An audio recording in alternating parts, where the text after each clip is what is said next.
8 horas, bom dia. Seja muito bem-vindo ao Jornal Gente, aqui da Rádio Bandeirantes, hein? Hoje é dia 10 de fevereiro de 2021 e não é que a Lava Jato está de volta ao noticiário? Aquela operação que dominou as notícias no Brasil durante tanto tempo, durante anos, que teve tantas consequências, e essa é uma discussão longa sobre o que ela trouxe de bom e também os problemas que a Lava Jato trouxe para a área econômica, especialmente do nosso país, para as empresas que tiveram dificuldade em se reerguer depois da ação da Operação Lava Jato e da falta de lei que a gente tem hoje para proteger a empresa e punir a pessoa que comete o crime.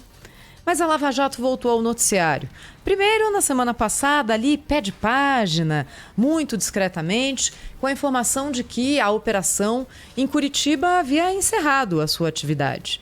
E hoje, com o julgamento que aconteceu ontem no Supremo Tribunal Federal, que permitiu à defesa do ex-presidente Lula acessar as mensagens supostamente trocadas entre o ex-juiz Sérgio Moro e os procuradores da Lava Jato. Supostamente, é bom que isso fique claro, porque são mensagens que foram divulgadas pela imprensa depois que elas teriam sido hackeadas.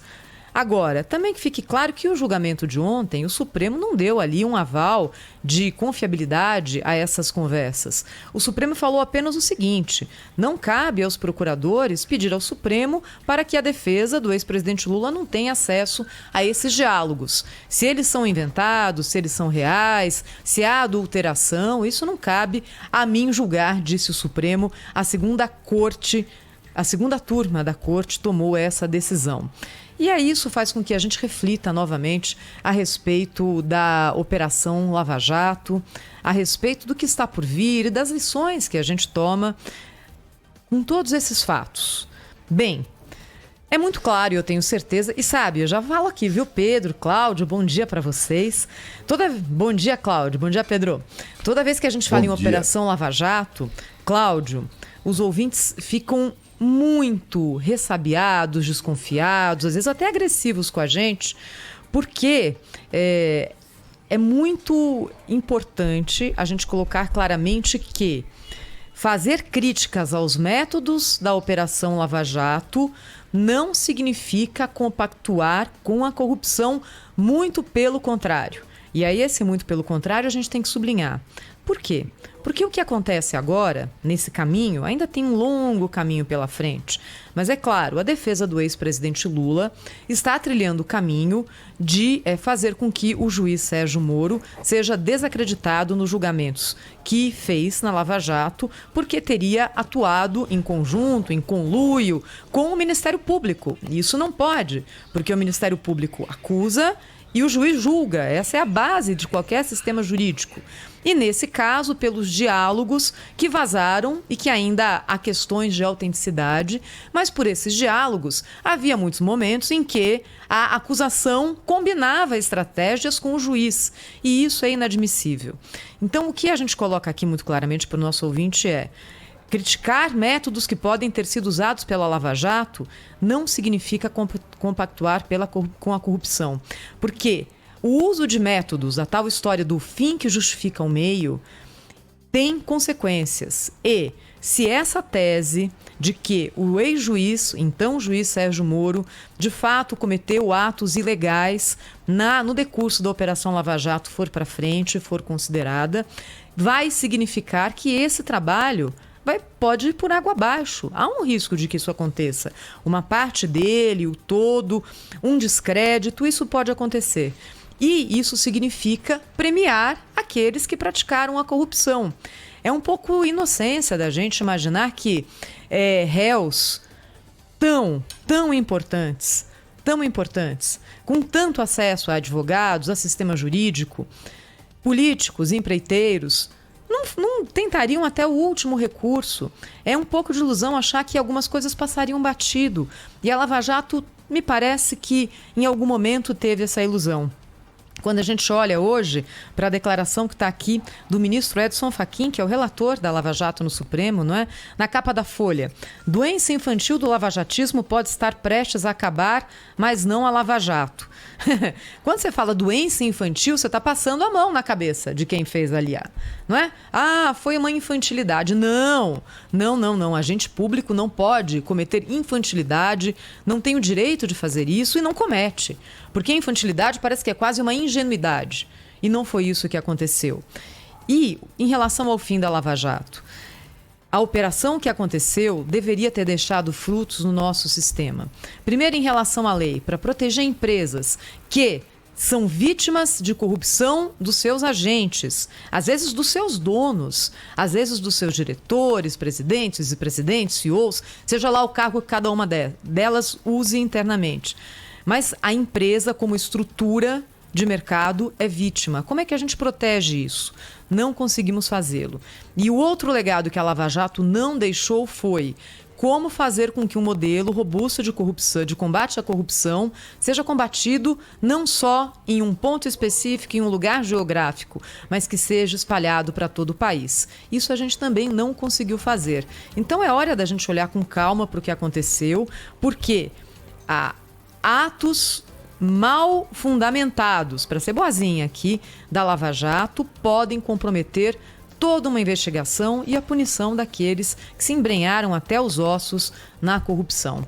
É uma discussão aqui difícil, mas a gente tem que levar para o nosso ouvinte e colocar também o outro lado para que todo mundo pense. Porque quando você cria ali um ícone, um mito, o bonzinho contra o mal, o juiz bom contra o ladrão mal, a gente simplifica demais a realidade. A vida não é assim e isso acho que aqui o dia a dia das notícias tem nos mostrado com uma frequência assustadora, não é não, Cláudio Humberto? Exatamente. São questões sempre muito delicadas, né? E também que exigem muita ponderação. Agora, a gente não pode perder de vista que esta é uma antiga estratégia do ex-presidente e ex-presidiário Luiz Inácio Lula da Silva, desde que foi presidente da República. A estratégia de desmoralizar quem se coloca no seu caminho. No caso da Lava Jato, Lula e sua defesa não contestam as provas que são abundantes da roubalheira que ele patrocinou e chefiou no Brasil. A defesa nunca... E quem chamou a atenção para isso não foi ninguém menos do que o presidente, o então presidente do Superior Tribunal de Justiça, em entrevista que nos concedeu ao Bastidores do Poder, certa vez, quando ele fez essa observação, que ele é muito intrigado com o fato de que o ex-presidente não contesta as provas que são abundantes contra ele. O que ele tenta o tempo todo é desqualificar, desmoralizar quem o investiga, quem o denuncia e quem o julga. O tempo todo é assim, né? Então a gente precisa receber sempre com muita cautela as interpretações que são disseminadas nas redes sociais e até em órgãos de comunicação, avalizando as argumentações da defesa do ex-presidente.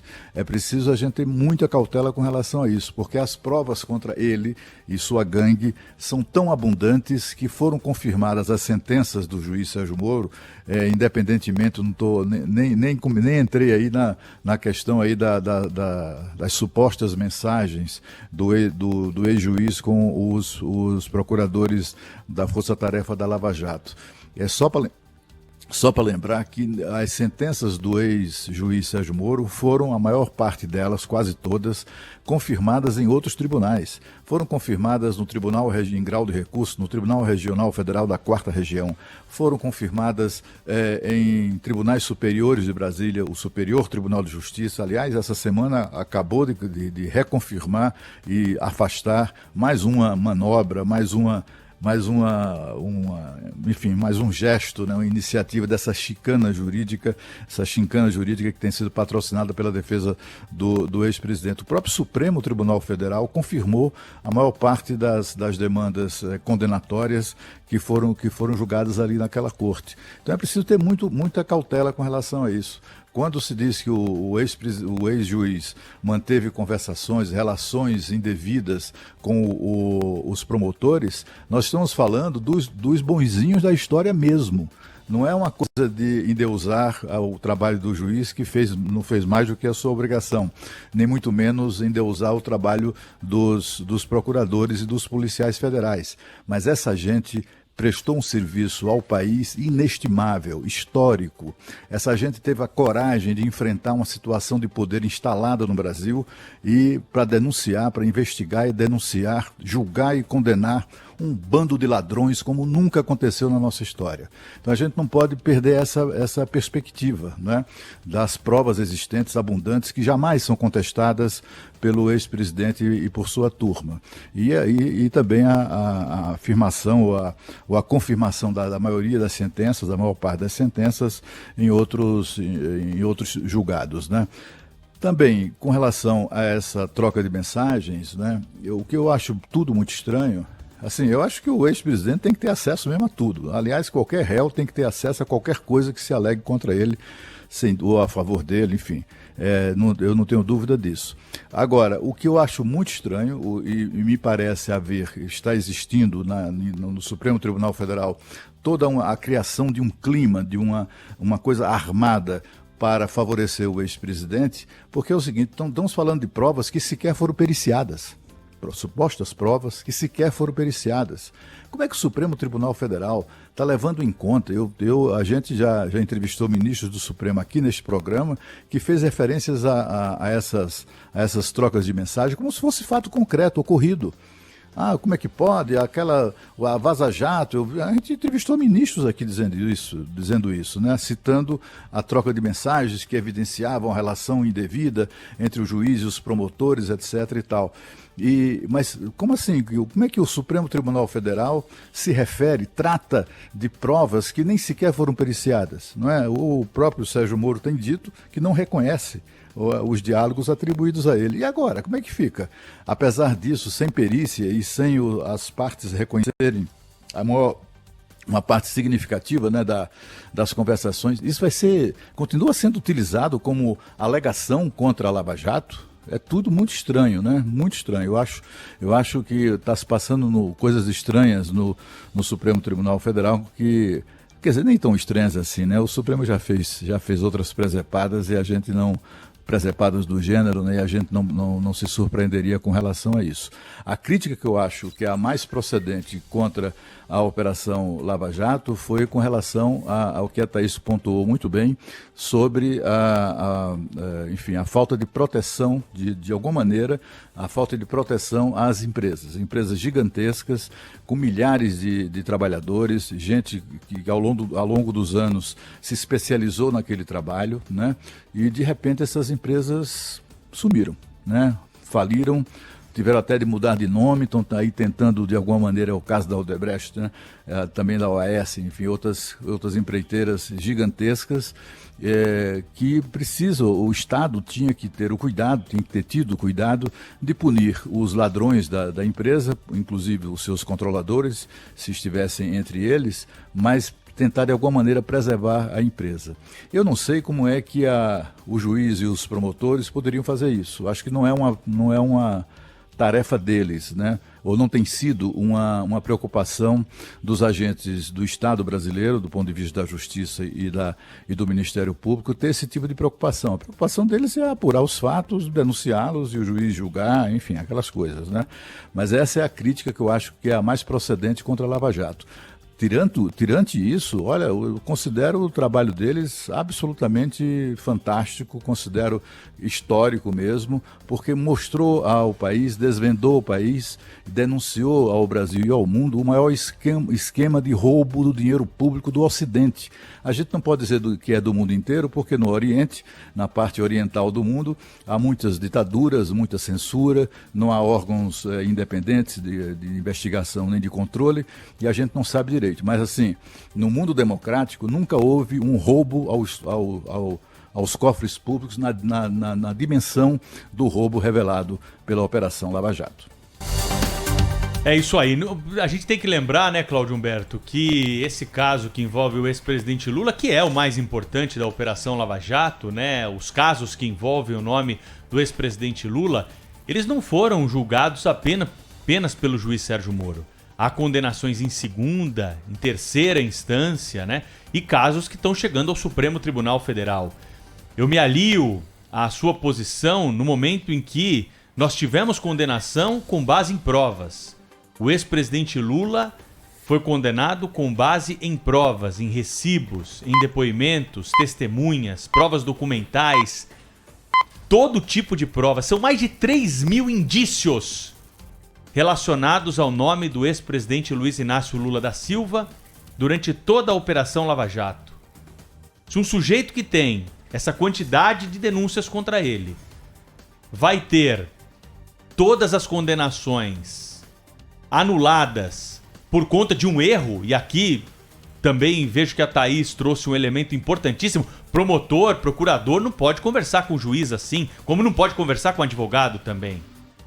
Mas não é de se jogar fora todo esse trabalho fundamentado em provas, porque houve uma comemoração, ou suposta comemoração, porque nós não temos ainda a certeza nem a dimensão dessas conversas que foram interceptadas por hackers, conversas privadas entre procuradores da Lava Jato e o ex-juiz Sérgio Moro. Não é assim, tem um indício ali de que eles comemoraram uma decisão, nós vamos apagar tudo, vamos esquecer todo o dinheiro que foi gasto para essas condenações. E repito aqui, quem acompanhou a Lava Jato, quem leu as decisões judiciais do TRF4, do juiz Moro, do STJ e também do STF, vê provas robustas, são fotos, são imagens, são documentos. Ou alguém tem dúvida que a Odebrecht, que a outra empreiteira, reformaram um sítio, deram apartamento para o ex-presidente Lula, em troca do quê? Tá lá documentado. Isso tudo mostra que foi um ponto da Operação Lava Jato que trouxe sim provas para a condenação de um ex-presidente da República que usou o cargo, né, por a corrupção e para todos os outros crimes investigados. Então não podemos apagar o que aconteceu aqui por conta desse episódio. Claro, se surgir novos casos, dinheiro envolvido aí, coisa que não há, hein? Não há nem no campo da suspeita. Aí sim é o caso de se avaliar a possibilidade de se anular tudo que foi feito, né? Agora, passar uma borracha por conta dessa troca de mensagens, comemorações, repito aqui, que devem ser evitadas, não podem ser toleradas. O procurador Deltan Dallagnol, o ex-juiz Sérgio Moro precisam responder, até mesmo criminalmente, mas uma coisa não invalida a outra. Não é porque eles conversaram a respeito disso nos grupos que tem privados, né, das redes sociais, que nós vamos apagar tudo que foi feito. Né? Mas jamais poderiam, Pedro. Jamais poderiam ter feito isso. Eu tô concordando com porque, você. Porque, olha, são procuradores gabaritados. Agora precisa apagar tudo. Era um juiz altamente... Não é esse essa questão, ponto nós concordamos. Mas não é só... A questão foi só comemorar. E a gente está falando a respeito de mensagens que ainda não passaram por perícia. E isso tem que ficar claro. Agora, se aquilo de fato for verdade, em alguns momentos, houve combinação de estratégia entre a promotoria e o juiz. E isso, Pedro, é a falha mais grave que pode haver em qualquer sistema jurídico. A Lava Jato não tinha o direito de cometer um erro tão primário, fez isso por soberba, fez isso porque achou que podia tudo. E agora coloca todo um trabalho com o risco de se perder. Há um risco, não é? Agora é assim, viu, Thaís? Quem tem alguma experiência, quem não é advogado, é o meu caso, eu não sou advogado, não sou juiz, nunca exerci nenhuma dessas profissões, mas eu já fui testemunha em processo, enfim.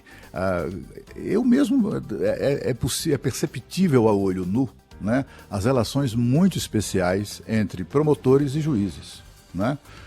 Eles saem pela mesma... quando eles entram na sala de sessões lá, tal, de audiências, entram juntos pela mesma porta, entendeu? Tem ali uma relação que é comum entre juízes e promotores, né? O juiz corrige o promotor se ele enfim, disser alguma coisa inapropriada durante a audiência. Quer dizer, não é preciso dizer o seguinte, não existe essa história de que o promotor não pode dirigir a palavra ao juiz, nem muito menos trocar mensagens com ele. Né? Aqui em Brasília houve um ministro do Supremo Tribunal Federal que foi muito criticado porque não recebia advogados, era o único que não mantinha reuniões com advogados de defesa, que era o Joaquim Barbosa. Ele foi muito criticado naquela ocasião, né? Enquanto foi ministro, era uma das principais críticas ele considerava inapropriado, ele não recebia ninguém, não recebia nem promotor, nem advogado, etc. e tal. Eu acho até que ele tinha uma atitude correta em relação a isso. Mas todos os demais recebiam, né? Eu quero dizer o que com isso? Que os demais estavam errados ou estavam certos? Não sei. A prática é muito diferente dessa que a gente imagina, né? Não existe essa história de promotor só se dirigir ao magistrado nos autos. Isso é o que a lei eventualmente determina, é o que as regras mas o hábito não é esse, né? Há uma relação permanente entre promotores e juízes e que na maior parte dos casos, tenho toda certeza, é uma relação absolutamente saudável que não compromete nada. Isso não é conluio. Não é quando o promotor entra com um pedido para o juiz e diz, não dá para conceder essas provas, não são suficientes. Eu acho que é um comentário absolutamente razoável, né, para explicar por que não está concedendo a medida. E dar a oportunidade ao promotor de, enfim, ir buscar outras provas, né, que sejam mais consistentes. Eu acho que isso não há nada de inapropriado nisso, não é estratégia. Isso é uma questão de, olha, não dá para conceder. E é assim. Do mesmo modo, ele responde dessa maneira a advogados que pedem coisas que não dá para conceder, né? Então, assim, é preciso ter muita tranquilidade com relação a isso, porque a relação de juiz com promotores é frequente e é usual no Brasil. Exatamente, Cláudio. Repito aqui o que eu disse, talvez eu não tenha ficado claro, né? É claro que há indícios aí de excesso na ligação de promotores com o juiz Sérgio Moro, de procuradores da Lava Jato, inclusive o Deltan Dallagnol, né? Que foi o mais importante deles aí, pelo menos do ponto de vista midiático. Esse relacionamento, né, ele pode acontecer, assim como acontece com advogados. Esse relacionamento, ele pode ser passível de uma punição, deve ser passível de uma punição, quando nós temos algum limite ético esbarrado ali, algum limite legal também que foi ultrapassado. Agora, a outra questão vamos anular tudo que aconteceu com o ex-presidente Lula por conta dessas conversas que vieram a público? Esse é o ponto central da discussão. Mas né? É o que a defesa dele quer, não é, Exato. Pedro? E se você deixa uma brecha, existem advogados muito competentes que vão tentar fazer isso. Exatamente. É o que está sendo feito, Thaís. Tanto que o Supremo Tribunal Federal abriu ponto para isso. O que eu trouxe aqui para o debate vale a pena, com tantas provas que a gente tinha em relação ao ex-presidente Lula, é tão grave assim o conteúdo dessas mensagens para anular e jogar fora todo esse dinheiro que foi gasto, né, para essas investigações? Essa que é a questão a ser enfrentada agora. Nós vamos apagar tudo ou vamos abrir um procedimento para excluir o Deltan Dallagnol dos quadros do Ministério Público, para punir de alguma forma o ex-juiz Sérgio Moro pela conduta praticada, para investigar quais foram os limites ultrapassados por eles? Esse é o ponto que o Supremo Tribunal Federal vai se debruçar. O que normalmente vem à cabeça das pessoas é assim, ou eu tô de um lado ou tô do outro. Nesse caso aqui, você pode estar do mesmo lado da arquibancada torcendo para que a lei seja aplicada tanto para o ex-presidente Lula quanto para aqueles que estão envolvidos na Operação Lava Jato e que excederam de alguma forma os limites aí atribuídos às suas funções. Essa é a reflexão, né, que o Supremo Tribunal Federal terá. Mas como há um componente político nessa disputa, é claro, né, que a tendência pela anulação de tudo que foi feito, e como disse o Cláudio Humberto, há um clima hoje no Supremo por anular todas as sentenças do ex-presidente Lula. Ela já não é de hoje, né, já vem com o tempo.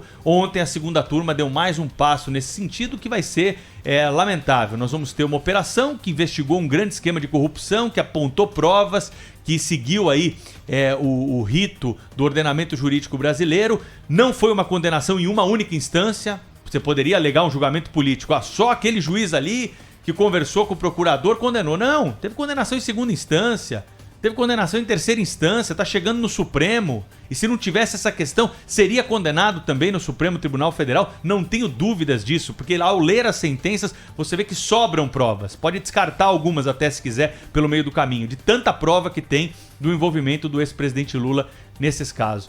Mas é claro que o componente político às vezes faz parte do julgamento no Supremo, e aí o julgamento acaba indo para um outro lado que não o estritamente jurídico.